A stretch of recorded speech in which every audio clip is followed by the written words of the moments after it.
This underwater graveyard has hundreds of perfectly preserved Victorian bodies from the 1800s at the bottom of this lake.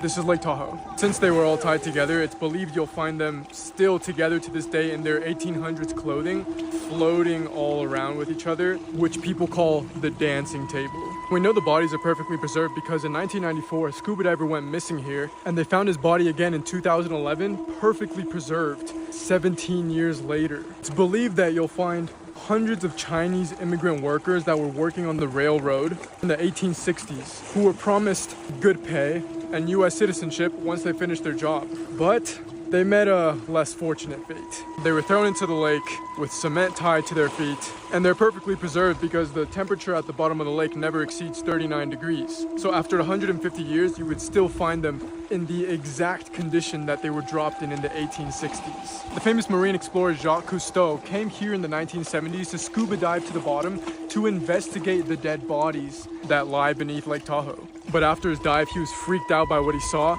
immediately returned to the surface, and gave his famous quote, "The world is not ready for what I've seen." I'm surprised after this many years, we still do not have documentation of these bodies. So at this point, will they ever photograph them and document them? Follow and I'll go talk to the veteran locals of Tahoe before the end of this weekend, and I'll go do a deeper investigation. Stay curious.